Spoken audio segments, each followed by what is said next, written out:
წამება, დამცირება, ხელკეტებით, ჯაჭვებით და დანებით. დღეს ქვეყნის მასშტაბით რადიკალური ფაშისტური დაჯგუფების 16 წევრი დააკავეს. დაკავებულთა შორის 10 არასრულწლოვანია. ნეონაცისტური დაჯგუფება საქართველოში. ძალადობის ამსახველი ვიდეოები ულტრანაციონალისტური პროპაგანდისთვის. გავლენების გაზრდისა და ცნობადობის მოხვეჭის მიზნით ისინი რადიკალურ დამოკიდებულებას იჩენდნენ მსხვერპლთა მიმართ და განსაკუთრებული სისასტიკით ფიზიკურად უსწორდებოდნენ მათ, ვინც მათ იდეოლოგიას არ ეთანხმებოდა. რატომ დაირქვეს ბერგმანი, ვერმახტის სპეცდანაყოფის სახელი? საქართველოს მყინვარების კვლევის შედეგები. ამ კვლევის სახით საქართველოს მთავრობას უკვე კარგი საბაზისო მონაცემები აქვს და შეუძლია დაიწყოს რისკების მართვა. რა ვითარებაა ხეობებში? გამოიკვეთა, რომ ისიერი საფრთხე არ არსებობს. სად არის რისკები და სად უნდა განთავსდეს მონიტორინგის სისტემები? ასეთი მასშტაბის ხება საქართველოში ისტორიაში პირველად განხორციელდა. საფრთხეების შეფასდა 22 მყინვარულ ხეობაში. მონიტორინგის სისტემის განთავსების პროცესი დაიწყო უკვე მიმდინარე წლიდან. კავკასიონის ქედის პირველი მასშტაბური კვლევა და შვეიცარიელი ექსპერტების დასკვნა. საქართველოს დღე და ისტორიული გამარჯვება ზამთრის ოლიმპიადის წინ. ევროპის ჩემპიონები ფიგურულ სრიალში. ოქროს მედალი სპორტულ წყვილებში და მცირე ოქრო მამაკაცებში. ახალი ფურცელი ქართული სპორტის ისტორიაში. ეთერშია კურიერი 9 საათზე. ნათია ლაზაშვილთან და დავით კაკულიასთან ერთად. თქვენ უყურებთ კურიერ 9 საათზე. დღეს 16 იანვარია. გიყვებით დღის მთავარ თემებს და მოვლენებს საღამოშვიდობისა. საღამოშვიდობისა. ნეონაცისტური დაჯგუფება აგრესიული სასტიკი ანგარიშწორების მეთოდებით და ქსენოფობიური ონლაინ პროპაგანდით. საქართველოში ერთდროულად დაიყვანეს ორგანიზებული რადიკალური ჯგუფის 16 წევრი, რომელთა ქმედებები ნაცისტურ იდეოლოგიაზე არის დაფუძნებული და სახელიც ვერმახტიდან აქვთ აღებული. თავის დროზე ბერგმანი, ანუ მთიელი კავკასიელი ხალხებისგან დაკომპლექტებული ჰიტლერის სპეცდანაყოფი იყო, თუმცა მათ სხვა დანიშნულება ჰქონდა დაზვერვა და საბოტაჟი საბჭოთა კავშირის ზურგში. თანამედროვე ქართველი ნეონაცისტები კი დანებით, ხელკეტებით, კასტეტებითა და ჯაჭვებით უსწორდებოდნენ ადამიანებს, მათ შორის ეთნიკური და რასობრივი ნიშნით. ცემის, წამების და არაადამიანური მოპყრობის კადრებიც თავად აქვთ გადაღებული და გავრცელებული. ქუჩის მოძალადეები მესამე რაიხის სიმბოლიკით საქართველოს რეგიონებშიც მოქმედებდნენ, თუმცა მთავარი ეპიცენტრი იყო თბილისი. უკვე ცნობილი 10-ზე მეტი დაზარალებული, მათგან 4 არასრულწლოვანი. არასრულწლოვნები ყავდათ ნეონაცისტებს თავიანთ დაჯგუფებაშიც. დღეს დაკავებული 16 პირიდან 10 ჯერ 18 წლისაც არ არის, მათ შორის არიან გოგონები. ანალოგიური ბრალდებით 6 თვის წინ აიყვანეს ჯგუფის ლიდერი და იდეოლოგი ლევან აბესაძე, რომელსაც 15 წლის ბიჭის წამებისთვის უკვე 10 წლიანი პატიმრობა აქვს მისჯილი. 2025 წლის ივლისში რუსთავიორმა ექსკლუზიურად მოიპოვა ვიდეოკადრები, სადაც თბილისში ავლაბარში მიტოვებული აბანოს ტერიტორიაზე ნეონაცისტები სასტიკად უსწორდებოდნენ არასრულწლოვან, სწორედ ამას მოყვა დაკავებების პირველი სერია, რა დროსაც აბესაძის გარდა 8 პირი მოხვდა ციხეში, იქაც 7 არასრულწლოვანი იყო. სწორედ მათ მობილურ ტელეფონებში აღმოაჩინა გამოძიებამ ძალადობის ამსახველი არაერთი ჩანაწერი.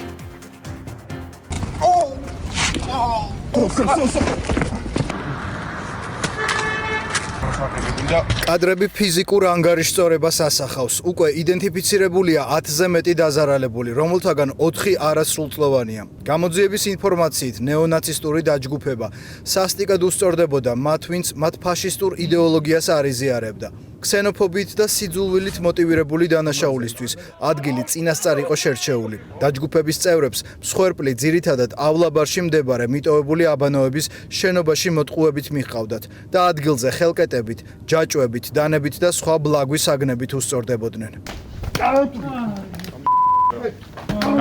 ორგანიზებული ძალადობის ბრალდებით შინაგან საქმეთა სამინისტრომ თბილისში, იმერეთსა და აჭარაში სულ 16 პირი დააკავა, მათ შორის 10 არასრულწლოვანი. ფაშისტური იდეოლოგიის დაჯგუფება სოციალურ ქსელებში ბერგმანის სახელწოდებით აქტიურობდა. ამ ქსელის ქოლგის ქვეშ დამატებით კიდევ რამდენიმე ძალადობრივი ჯგუფი ერთიანდებოდა. ძალადობრივი დაჯგუფების წევრები თავს მოიხსენიებდნენ ნეონაცისტებად და ხელმძღვანელობდნენ ფაშისტური იდეოლოგიით.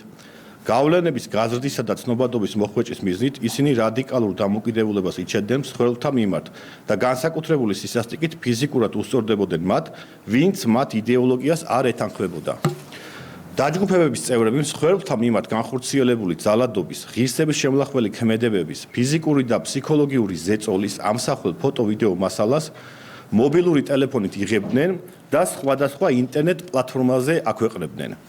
გამოძიება ბრალდებულების კვალზე მას შემდეგ გავიდა, რაც ჯერ კიდევ ივლისში სამართალდამცველებმა ბერგმანის დაჯგუფების ხელმძღვანელი ლევან აბესაძე და კიდევ 8 პირი დააპატიმრეს, მათ შორის სკოლის 7 მოსწავლე. გამოძიებამ დაადგინა, რომ დაჯგუფების წევრმა გოგონამ 15 წლის ბიჭი მიტოვებულ შენობაში შეიტყუა, სადაც ის ბერგმანის წევრებმა სასტიკად აწამეს. სხეული დანით დაუსერეს და სოციალურ ქსელში დაწერილი კომენტარის გამო დაჯგუფების ლიდერისთვის ბოდიშიც მოახდევინეს.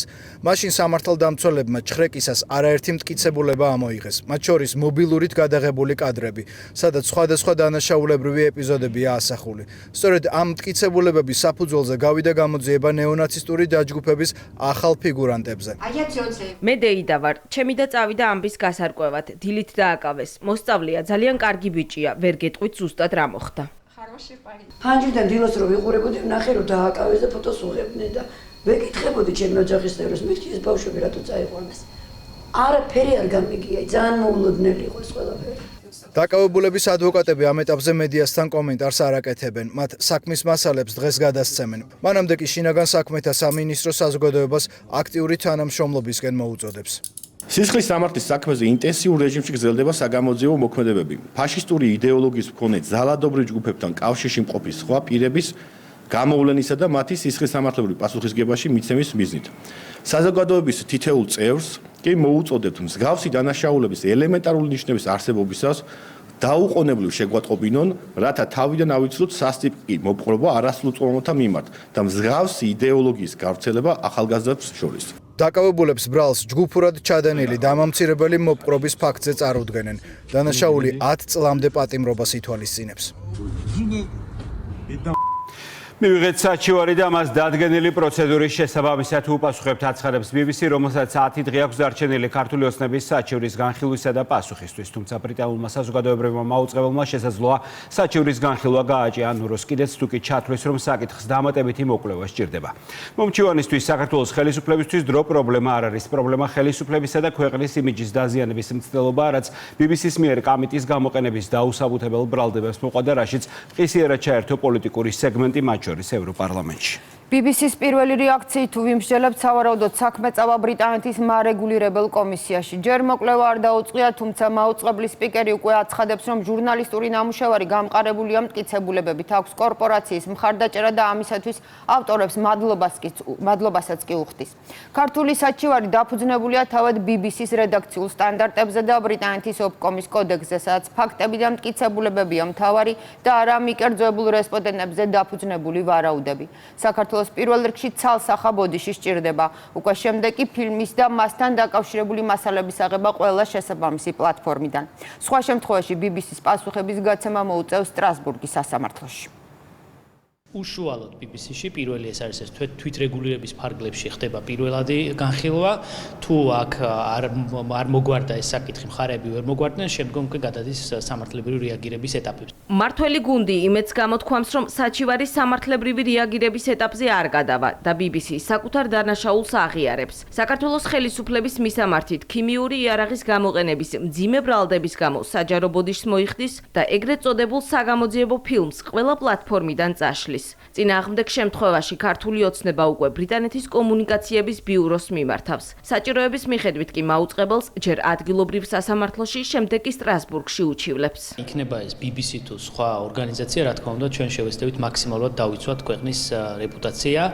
მით უმეტეს ისეთი ტყუილის წინააღმდეგ, რაც იკადრა BBC-მ ამ კონკრეტულ შემთხვევაში, ამიტომ ჩვენ სამართლებრივი ბეკეტებიც გვექნება, გამოვიყენებთ ნებისმიერ დონეზე. ბრიტანეთი იქნება, ბრიტანული სისტემის დონეები იქნება თუ სტრასბურგის სასამართლო, ყველგან, სადაც ამის შესაძლებლობა იქნება და აუცილებლობა იქნება, რა თქმა უნდა, ამ რესურსს ჩვენ გამოვიყენებთ. ჩვენი ინტერესია, რომ მაქსიმალურად მალე დროულად უპასუხოთ BBC-მ ამ გადაწყვეტილებას. იმედი გვაქვს, რომ რა თქმა უნდა, აღიარებს BBC ამ დაშვებულ შეცდომას და ბოდიშს მოიხდის საქართველოს სახელმწიფოს წინაშე. ხელისუფლებისგან განსხვავებით, მათი ოპონენტები ფიქრობენ, რომ BBC-ს საბოდიშო არც არაფერი აქვს. ოპოზიციას დემონსტრანტების წინააღმდეგ ქიმიური იარაღის გამოყენების შესახებ დაუსაბუთებელი შესაძლებელი ვარაუდის უაპელაციო სჯერა. მიუხედავად იმისა, რომ ამას ეგრეთ წოდებული საგამოძიებო ფილმის გამოკითხული რესპონდენტებიც ვერ ადასტურებენ. იყენებდნენ გარკვეულ აკრძალულ ნივთიერებას, კონკრეტულად რა ნივთიერებას იყენებდნენ, მე ხა ექსპერტი არ გახლავართ, მაგრამ ჩემთვის ეს ფილმი როცა უყურე, აბსოლუტურად ძალიან ასე ვთქვათ, მას შორის ეფუძნებოდა კონკრეტულ მტკიცებულებებს და ძალიან საინტერესო იყო ჯერ ეს ერთი ქიმიური ნაერთი და ასე ვთქვათ, აკრძალული ნივთიერება თუ იქნა გამოყენებული, ყველა შემთხვევაში არის დანაშაული. რეალური დავა რომ წარმოებდეს საერთაშორისო სასამართლოში, ბუნებრივია ქართულ ოცნებას მოუწევს პასუხისგაცემა იმაზე, თუ რითი მოგწამლეს და გასცეს პასუხი, რა იქნა, რა ქიმიური შემადგენლობა იქნა გამოყენებული. კითხვას პასუხი სუსის გამოძიებამ უკვე გასცა და დაადგინა, რომ პოლიციის შეიარაღებაში ბრომბენზილ ციანიდი, იგივე კამიტი არასდროს ყოფილა. ქიმიური იარაღის შესახებ ინფორმაცია კი BBC-ს ფილმის არც ერთ ფიგურანტს არ ჰქონდა. მაშინ რატომ ამტკიცებს ბრიტანული მაუწყებელი, რომ საპროტესტო აქციებზე აკრძალული ნივთიერება გამოიყენეს? ქართული ოცნება დარწმუნებულია, რომ მიზანი ხელისუფლების დისკრედიტაცია იყო, რაც რეალურად ქვეყნის იმიჯის დაზიანებას უკავშირდება. სწორედ ეს გახდა მთავარი მოტივი, რის გამოც ქართულმა ოცნებამ BBC-ს ცილისწამებისა და ჟურნალისტური სტანდარტების დარღვევისთვის საჩივრით მიმართა. ყოველთვის ხდებოდა ხოლმე რაღაცის დაბრალება,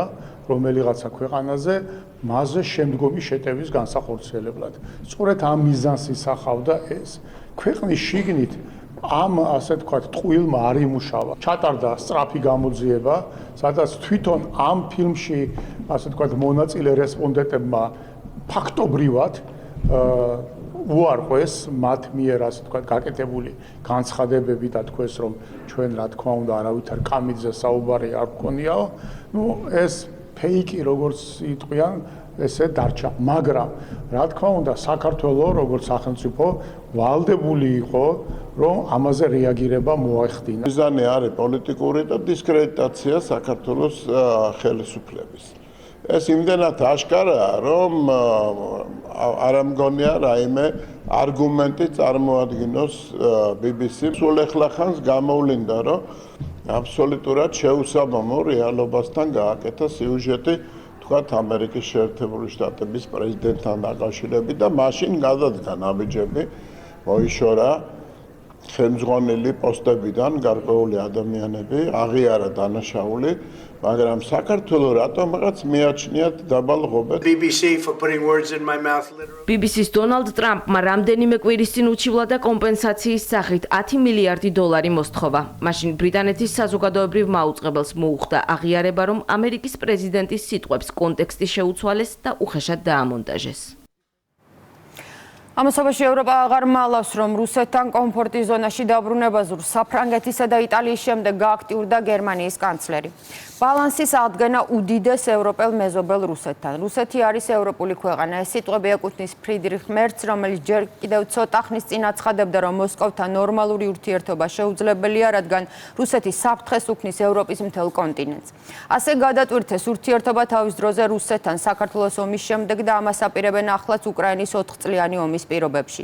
რასაც მერცი დღეს აცხადებს, იგივე პოლიტიკა ჰქონდა იმავე პარტიის ლიდერს და კანცლერს ანგელა მერკელს რამდენიმე წლის წინ, რომელმაც ფაქტობრივად რუსულ გასადევნეს მიაბა მთელი ევროკავშირი. პრორუსული პოლიტიკის ბრალდებები რუსეთთან ურთიერთობის ნორმალიზაციის მცდელობისთვის რუსულის დარქმევა იმ კანონებისთვის, რომლებიც თავად აქვთ მიღებული წლებია ბრიუსელიდან და ევროპის სხვა დედაქალაქებიდან საქართველოს კრიტიკა ამ მიზეზებით ისმის. დღეს კი ყველა ეს დედაქალაქი მზადაა მოსკოვში გააგზავნოს მომლაპარაკებლები კრემლში დაურეკონ პუტინს და შესთავაზონ ურთიერთობების ახალი, უпростоრად კი ძველი ნაცადი რეჟიმი. რუსეთიც კმაყოფილია და მზადაა დიალოგისთვის, იმისთვის, რომ იყოს სტაბილურობა ევროპაში, საჭიროა რუსებთან ლაპარაკი, აცხადებს პუტინის სპიკერი პესკოვი, რაც ემსახურება რუსეთის ევროპულ ქვეყნად გამოცხადება. ეს იმ ახალი გეოპოლიტიკური თამაშის ნაწილია, რომელშიც თავის როლს და ფუნქციას ეძებს ევროკავშირი. რუსეთი არის ევროპული ქვეყანა.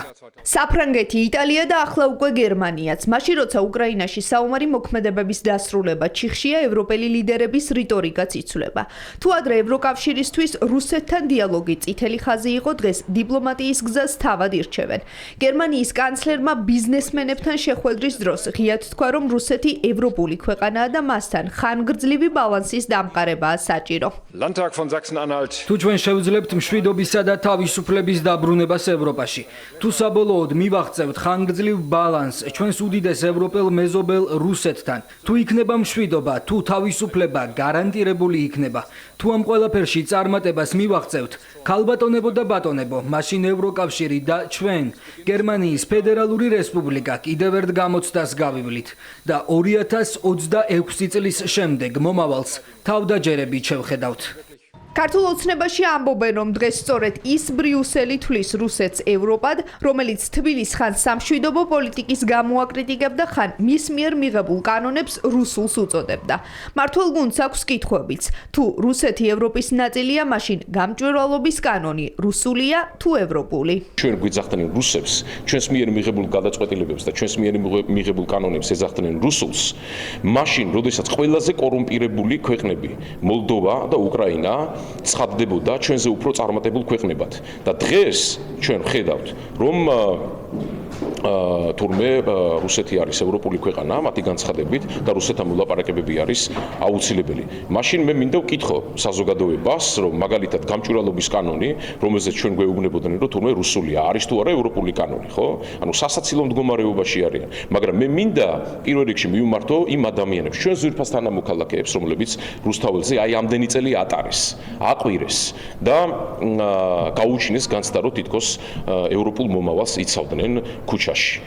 თქვენ მოგატყუეს მეგობრებო. ემანუელ მაკრონის, ჯორჯია მელონისა და ფრიდრიხ მერცის განცხადებების მიუხედავად ოპოზიციაში მაინც ამტკიცებენ, რომ ევროპის პოლიტიკა რუსეთთან დაკავშირებით არ შეცვლილა. კონტინენტურად ევროპაც არის რუსეთი და აზიაც არის, ხო? არ ვიცი, ახალი მეგონი არაფერი არ თქმულა, ხო?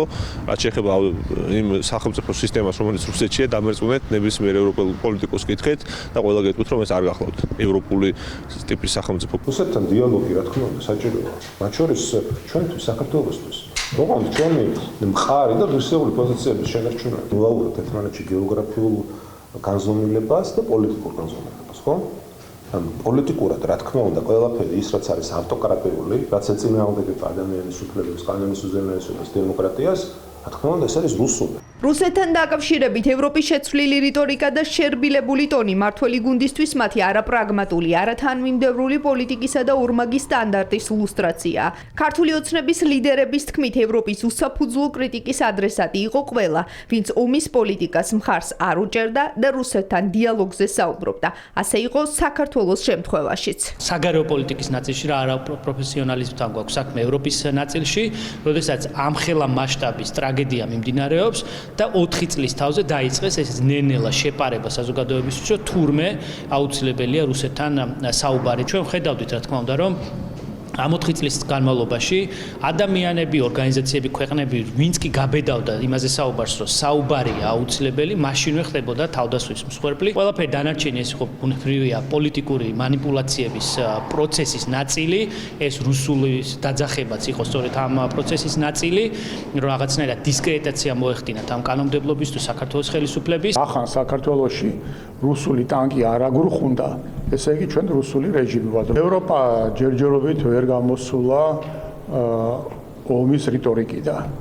მაგრამ ომი რაც უფრო მძიმე ხასიათს იღებს, მათ შორის რა თქმა უნდა უკრაინისათვის პირველ რიგში გამოფხიზლება ნელ-ნელა მოდის. ფრიდრიხ მერცი ერთადერთი არ არის, ვინც რუსეთთან მოლაპარაკებებზე ღიად საუბრობს. პოლიტიკოს ინფორმაციით ევროკავშირი რუსეთთან მოლაპარაკებების საწარმოებლად სპეციალური წარმომადგენლის თანამდებობის შექმნას განიხილავს. ამ საკითხს კი საფრანგეთისა და იტალიის ლიდერები ლობირებენ. ბრიუსელის მიერ კანდიდატ ქვეყნებში ბოლო ადგილზე დაყენებული საქართველოს პირველ ადგილზეა კორუფციასთან ბრძოლი და რაც თავარია თავად ევროკომისიის ანგარიშის მიხედვით. ევროკრატიის ფავორიტები და მათ მიერ ნაკები უკრაინა და მოლდოვა კი კორუფციის სიდიდით პირველ და მეორე ადგილებზე იმყოფებიან, რაც ბრიუსელის ორმაგი თამაშია თბილისისთვის. თუ საქართველოს მათივე კვლევებით ყველა კანდიდატ ქვეყანას უსწრებს არაერთ პარამეტრში, მაშინ რატომ არის იგივე საქართველოს ბრიუსელის მუდმივი კრიტიკის სამიზნე და დასჯის ობიექტი? უსამართლო მიდგომის მიუხედავად თბილისს ახალი მიზანი აქვს მთელი ევროკავშირის მასშტაბით მოხვდეს კორუფციისგან თავისუფალი ქვეყნების სამეულში. აღნიშნული განპირობებული არის იმ რეფორმებითა თუ გადაწყვეტილებებით, რომელიც ბოლო პერიოდის განმავლობაში იქნა მიღებული საქართველოს მთავრობის მიერ, ასევე კორუფციისგან თავისუფლებით საქართველოს ევროკავშირის წევრი და კანდიდატი ქვეყნების საუკეთესო 20-ულშია.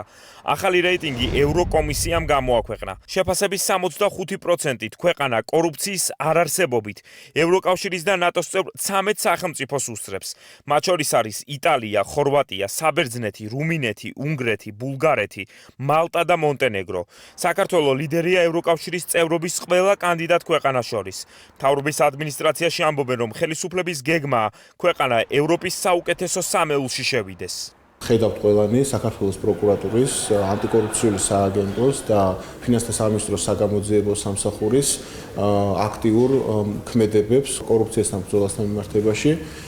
ვფიქრობთ, რომ მომავალ წელს საქართველოს ექნება გაცილებით უკეთესი შედეგები, ვინაიდან აბსოლუტურად შეიცვალა და რეფორმირდა, შეიძლება ითქვას, შესყიდვების სისტემა. კორუფციისგან თავისუფლება, რომ ბიზნეს გარემოზე გავლენას ახდენს, საუბრობენ მთავრობის ეკონომიკურ გუნდში. ამბობენ, რომ ახალი რეიტინგი საქართველოში საინვესტიციო გარემოს გააუმჯობესებს. საქართველოს კორუფციისგან თავისუფლებით არის ევროკავშირის წევრი და კანდიდატი ქვეყნების საუკეთესო 20-ულში, მსოფლიოს 40 საუკეთესო ქვეყანას შორის და აგრძელებს განვითარებას კეთილსინდისერი მართვის პრაქტიკაზე დაფუძნებით და წლიდან წლამდე ჩვენ ველოდებით უკეთეს შედეგებს. კორუფციისგან თავისუფლება გამჭვირვალე და კარგი მმართველობის მნიშვნელოვანი კომპონენტია, შესაბამისად იგი გავლენას ახდენს როგორც ბიზნეს გარემოზე, ასევე ინვესტორთა ნდობაზე და სენტიმენტებზე. საქართველოს როგორც აღმოსავლეთ ევროპის, ასევე ცენტრალური აზიის და ევროკავშირის კანდიდატ ქვეყნებს შორის ერთ-ერთ მოწინავე პოზიციას იკავებს. საერთაშორისო რეიტინგებს არ ენდობა ოპოზიცია. ხელისუფლების ოპონენტები ამბობენ, რომ ევროკომისიის მიერ გამოქვეყნებული დოკუმენტი რეალობას არ ასახავს. მე ვენდობ იმას, რაც ვიცი, თუნდაც საჯაროდ. ცოტა ხნით მაინც თავი შეიკავონ ამ რეიტინგების გამოყენებისგან. სამწუხაროდ ვერ იქნება ეს რეიტინგები ვერ ასახავს რეალობას. როგორ შეიძლება ამ ქვეყანას პრეტენზია ჰქონდეს იმაზე, რომ კორუფციას დამარცხებული ყავს, ამ ინდექსშიც ყველგან იქნება ასახული, სადაც რა თქმა უნდა საქართველოს კორუფციის შესახებ იქნება კონკრეტული ანგარიშები. როგორ შეიძლება ეს ქვეყანა იყოს მოწინავე ევროპის მასშტაბით თუნდაც. ევროპაში კორუფციის სიდიდით პირველ ადგილზე უკრაინა გავიდა, მეორეზე კი მოლდოვა. ამ მონაცემებიდან გამომდინარე ქართულ ოცნებაში აქვთ კითხვა, თუ ქვეყანა არაერთი მიმართულებით, მათ შორის კორუფციასთან ბრძოლის კუთხით, კანდიდატ ქვეყნებთან შედარებით ლიდერია, რატომ ისმის მუდმივი კრიტიკა ევროპისგან სწორედ საქართველოს მისამართით. აქ არაფერი მოულოდნელი ჩვენთვის არ ყოფილა, განსაკუთრებით იმ ძალისხმევის შემდგომ, რაც საქართველოს გასწია ბოლო წლებში კორუფციასთან ბრძოლის ნაწილში. ასევე ალბათ უნდა ითქვას ის ასე უსამართლო შეფასებები, რაც გვესმის ხოლმე ამ სფეროში, მათ შორის საქართველოსთან დაკავშირებით, უკანასკნელი ასეთი იყო ევროკომისიის ვიზა ლიბერალიზაციის ანგარიში, სადაც თურმე მოლდოვა და უკრაინა არიან საქართველოს წინ კორუფციასთან ბრძოლის ნაწილში. ესეც კარგად აჩვენებს ამ ტიპის კვლევები, ჩვენ რომ პოლიტიკური განცხადებები არ გავაკეთოთ, ამ ტიპის კვლევები არის საუკეთესო პასუხი თავად ევროკომისიის ბიუროკრატებზე, რომლებიც საქართველოს უსამართლოდ ადანაშაულებენ სხვადასხვა საკითხში. ჩვენ თუ დავაკვირდებით ბოლო წლების, ასე ვთქვათ, განცხადებებს, რიტორიკას, რაც მოდიოდა ამერიკის შეერთებული შტატებიდან, ევროპიდან და ევროკავშირის ქვეყნებიდან, მათთვის კორუფცია იყო ქვეყნის შეფასების, ასე ვთქვათ, მიმართულებით ერთ-ერთი ფუნდამენტალური მაჩვენებელი. აღმოჩნდა, რომ თურმე აი ამ ერთ-ერთი ყველაზე უფრო ფუნდამენტალური მაჩვენებელით საქართველოს არის ევროპის საუკეთესო 20-ულში. ჩვენი მიზანი არის არა 20-ულში ყოფნა, არამედ საუკეთესო ლიდერებს შორის ყოფნა. ბოლო მონაცემებით ევროპაში კორუფციის სიმცირით დანია და ნორვეგია ლიდერობს. ევროკომისიის მიერ გამოქვეყნებულ კვლევას მსოფლიო მართლმსაჯულების პროექტი აწარმოებს, რომლის სათაო ოფისი ამერიკის შეერთებულ შტატებში მდებარეობს. კავკასიონის ქედის ხეობების პირველი მასშტაბური კვლევა საქართველოს ისტორიაში 22 ხეობა, მათ შორის სვანეთში, ყაზბეგსა და რაჭაში. შვეიცარიელმა ექსპერტებმა 2 წლიანი მუშაობა დაასრულეს, რის შედეგადაც საქართველოს უკვე აქვს სრული სურათი, სად არის რისკები, სად უნდა განთავსდეს თანამედროვე მონიტორინგის სისტემები, ადრეული შეტყობინებები და სად ქმნის საფრთხეს საქართველოში არსებული 786 მყინვარი. ისიც დადგინდა, რომ ამ ეტაპზე მყისიერი საფრთხე არ არსებობს, თუმცა გამოკვეთილია ეს გეოგრაფიული არეალები, სადაც გლობალური დათბობა და მყინვარების დნობა საფრთხეს შექმნის. მყინვარულ ხეობებში ბუნებრივი საფრთხეების კვლევის შედეგები ცნობილია. ქვეყნის მასშტაბით 22 ხეობა შეფასდა. შვეიცარიულმა კომპანიამ დასკვნა პრემიერ-მინისტრს, მინისტრთა კაბინეტის წევრებსა და სპეციალისტებს წარუდგინა. მყინვარულ ხეობებში მყისიერი საფრთხე არ არსებობს, თუმცა დადგინდა ის არეალები, სადაც რისკების მართვისთვის მონიტორინგის სისტემების განთავსებაა აუცილებელი. ასეთი მასშტაბის კვლევა საქართველოში ისტორიაში პირველად განხორციელდა. მასშტაბური კვლევის ფარგლებში გამოვლენილ წერტილებში მონიტორინგის სისტემების განთავსება მიმდინარე წელს დაიწყება. პრემიერ-მინისტრის განცხადებით, მყინვარები ბუნებრივი სიმდიდრეა, თუმცა გლობალური კლიმატური ცვლილებების ფონზე სტიქიური საფრთხეების მატარებელი, რასაც შოვის ტრაგედია ადასტურებს. შესაბამისად, ამ რისკების მინიმუმამდე დაყვანა მთავრობის პრიორიტეტებს შორისაა. ეს პროცესი მონიტორინგის სისტემის განთავსების პროცესი დაიწყება უკვე მიმდინარე წლიდან და განხორციელდება ეტაპობრივად. აუცილებლად ასევე მინდა აღვნიშნო, რომ კვლევაში ჩართული იყვნენ ქართველი ექსპერტებიც. მათი გამოცდილების გაზიარება იყო ბუნებრივად ძალიან მნიშვნელოვანი, ასევე საქართველოს გეოგრაფიისა და გეოლოგიური თავისუფლების სიხშირეული ცოდნის გაზიარება იყო მნიშვნელოვანი კვლევის წარმატებით განხორციელებისთვის. მინდა თითოეულ მათგანს მადლობა გადავუხადო და ასევე მადლობა მინდა გადავუხადო ბუნებრივია საქართველოს გარემოს სტატუსისა და სოფლის მეურნეობის სამინისტროს პირადად მინისტრს ბატონ დავით სონღოლაშვილს, გარემოს ეროვნულ სააგენტოს, ჩვენ შვეიცარიულ პარტნიორებს კიდევ ერთხელ მადლობა. მადლობა ქართულ ექსპერტებს, ყველას მინდა გადავუხადო მადლობა, ვინც იყო ჩართული ამ ძალიან მნიშვნელოვანი კვლევის განხორციელებაში. ქართულმა მხარემ მყინვარულ ხეობებში ბუნებრივი საფრთხეების კვლევის მიზნით შვეიცარიულ კომპანიასთან ითანამშრომლა. გეოტესტის წარმომადგენლებმა კვლევა 2024 წლიდან დაიწყეს. შვეიცარიელი ექსპერტის თქმით, მათ მიერ მომზადებული კვლევა რისკების მართვის მხრივ მთავრობას საჭირო საბაზისო მონაცემებს აძლევს. ამ კვლევის სახით საქართველოს მთავრობას უკვე კარგი საბაზისო მონაცემები აქვს და შეუძლია დაიწყოს რისკების მართვა. მთელი ქვეყნის მასშტაბით იქნა შესწავლილი პერიგლაციალური სივრცეები და ვიცით რა რისკებს შეიძლება მოიცავდეს ეს პროცესები. ახლა მთავრობა შეუძლია დაიწყოს არსებული რისკების შემცირება, მოახდინოს ახალი რისკების თავიდან აცილება და მათი ეტაპობრივი შემცირება იმ ეტაპამდე, ვიდრე ეს ქვეყნისთვის მისაღებ დონეს არ მიაღწევს. მყინვარულ ხეობებში, სადაც სპეციალისტებმა რისკების დაზღვევის რეკომენდაცია გასცეს, მონიტორინგის სისტემები 2 წლის განმავლობაში განთავსდება. ამის შემდეგ კი სამომავლო სამუშაოები დაიგეგმება. განსაკუთრებულად მნიშვნელოვანი არის, რომ კვლევის შედეგად გამოიკვეთა, რომ მყისიერი საფრთხე არ არსებობს, მნიშვნელოვანი არის შემდგომი ეტაპები, რომ მონიტორინგის სისტემების დამონტაჟება და სხვადასხვა პრევენციული ღონისძიებების გატარება, რომელიც შემდგომი 2 წლის განმავლობაში დამონტაჟდება და შემდგომი ეტაპი განისაზღვრება უკვე სამუშაოების შედეგად. რეკომენდაცია ხასიათი, ასე თქვა, ძირითადად ატარებს უფრო მეტად მონიტორინგის სისტემების განთავსებას, სადაც ჩვენი სპეციალისტები აქტიურად იქნებიან ჩართულნი და უკვე ეტაპობრივად დაიწყება აღნიშნული სამუშაოები. სპეციალისტების შეფასებით მნიშვნელოვანია, რომ მასშტაბური კვლევის ფარგლებში ყველა ის მყინვარული ხეობა შეფასდა, რომელიც დაკვირვებას საჭიროებს. რეკომენდაციების შესრულება კი სამომავლოდ მაღალი სიზუსტის ინფორმაციის მიღების შესაძლებლობას იძლევა.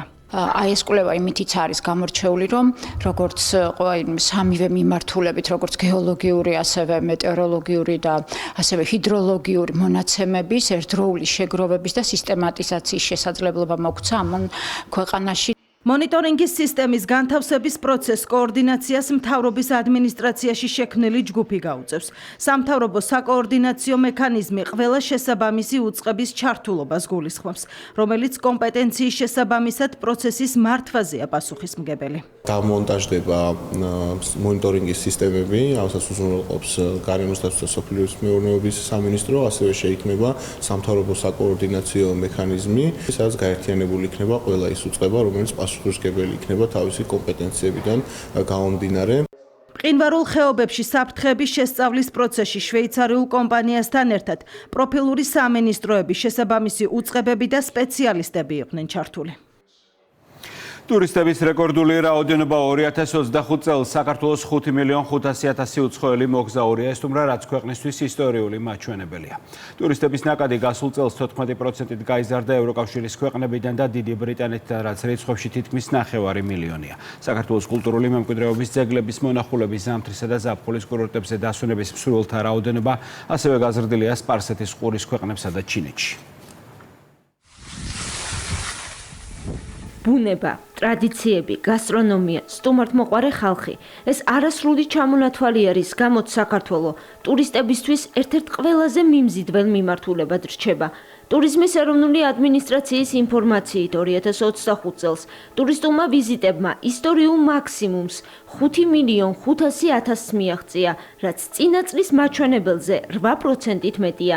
ზრდა დაფიქსირდა საერთაშორისო მოგზაურების მიმართულებითაც და 7.800.000-ს გადააჭარბა. რა ხორციელდება იმისთვის, რომ კერძო სექტორმა სახელმწიფოსთან ერთად მიაღწიოს იმ წარმატებას, რომელიც ჰქონდა 2025 წელს. სახელმწიფოსთან ერთად მონაწილეობა იმ მიზნობრივ კერძო ტურისტულ სექტორთან, რომელსაც წარმოადგენს კონკრეტული ქვეყანა, მათ შორის გამოფენები, ისეთი როგორც არის ITB ბერლინი მაგალითად, ისეთი როგორც არის ახლა ისრაელში გამოფენა, რომელშიც მათ შორის ჩვენი კომპანია იღებს მონაწილეობას. წლის განმავლობაში ქონდა პატარ-პატარა აქტივობები, როგორც კერძო სექტორის სასტუმროებს, ასევე თვითონ ტურიზმის ადმინისტრაციაც მათთან ერთად დავდიოდით შეხვედრებზე და ვაპოზიციონირებდით ქვეყანას. ჩვენთვის ეს იმის დასტური არის, რომ 2025 წელს ჩვენ გვყავდა იმაზე მეტი ტურისტი, ვიდრე ველოდებოდით, ასევე ჩვენთვისაც ეს წელი იყო ის, რომ შრომა აუცილებლად ფასდება და შრომას მოაქვს შედეგი აუცილებლად. მაღალი მაჩვენებელი დაფიქსირდა გაერთიანებული სამეფოდან, საბერძნეთიდან, იტალიიდან და ესპანეთიდან. ამ ქვეყნებიდან ვიზიტორთა რაოდენობა წინა წელთან შედარებით 14%-ით გაიზარდა და რეკორდულ ნიშნულს 500.000-ს მიაღწია. წელს ტურისტების ინტერესი დაცულ ტერიტორიებზეც გაიზარდა. პრომეთეს მღვიმეს, მარტვილის კანიონს და მტირალას ეროვნულ პარკს 1.250.000-ზე მეტი მოგზაური ესტუმრა. გასულ 2025 წელს საქართველოს დაცულ ტერიტორიებს 1.250.000-ზე მეტი ვიზიტორი ეწვია, რაც 2024 წელთან შედარებით 13%-იან ზრდას გულისხმობს. ეს უკანასკნელი მიუთითებს იმ სწორ პოლიტიკაზე, რომელსაც დაცული ტერიტორიების სააგენტო ეკოტურიზმის განვითარების ხელშეწყობის კუთხით ეწევა. ეკონომიკის მინისტრის მოადგილის ინფორმაციით მნიშვნელოვანი ზრდაა ყველა იმ მიზნობრივ ბაზარზე, სადაც ეკონომიკის სამინისტრო და ტურიზმის ეროვნული ადმინისტრაცია წლების განმავლობაში თანმიმდევრულად მუშაობს. რეკორდულად დასრულდა გასული წელი ტურისტული ინდუსტრიის თითქმის ყველა პარამეტრის მიმართულებით. მნიშვნელოვანია, რომ ყველა იმ მიზნობრივ ბაზარზე, სადაც ეკონომიკის სამინისტრო ტურიზმის ადმინისტრაცია წლების განმავლობაში მუშაობს თანმიმდევრულად მარკეტინგული კამპანიებით, ქვეყნის ცნობადობის ამაღლების და ასევე პირდაპირი დაკავშირებადობის, პირდაპირი ფრენების ხელშეწყობის თვალსაზრისით, ყველა სამიზნე ბაზარზე არის მნიშვნელოვანი ზრდები. ძალიან დიდი როლი აქვს ამ ყველაფერში პირდაპირ ფრენებს, მომავალი წლიდანაც აქტიურად იგეგმება ახალი ფრენები, ახალი მიმართულებები და სიხშირეების დამატება და ტრადიციული მარკეტინგული კამპანიები, რომლებსაც მუდმივად ტურიზმის ეროვნული ადმინისტრაცია სამიზნე ბაზრებზე ახორციელებს. 2025 წელი იყო გამორჩეული ძალიან დიდი ოდენობის მარკეტინგული კამპანიები 32 ქვეყანაში ჩატარდა და შესაბამისად შედეგებიც არის სახეზე. ევროკავშირისა და დიდი ბრიტანეთის გარდა ზრდა ფიქსირდება სხვა მიზნობრივი ტურისტული ბაზრებიდან, მათ შორისაა სპარსეთის ყურის ქვეყნები, საუდის არაბეთი, ჩინეთი და ისრაელი. საქართველოს დღე ისტორიული გამარჯვება ზამთრის ოლიმპიადის წინ და ახალი ფურცელი ქართული სპორტის ისტორიაში. ქართველები ფიგურულ სრიალში ევროპის ჩემპიონები არიან.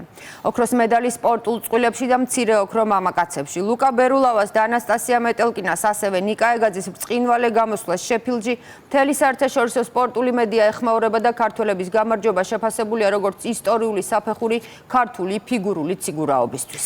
საქართველოს მოძლიერეს მეტოქეებს ქულათა დიდი სხვაობით გაუსწრო და შედეგად ფიგურული სრიალის ისტორიაში პირველად აღჟღერდა საქართველოს ჰიმნი. ბრიტანეთში მიმდინარე ევროპის ჩემპიონატზე მოპოვებული ოქროს მედლები ხმამაღალი განაცხადია ზამთრის ოლიმპიადის წინ, რომელიც სამ კვირაში მილანში დაიწყება.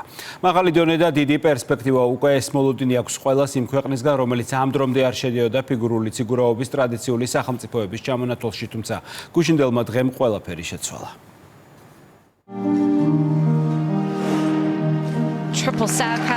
ქართველი ფიგურული მოციგურავების წარმატებული ასპარეზობა და ევროპის ჩემპიონის ტიტული.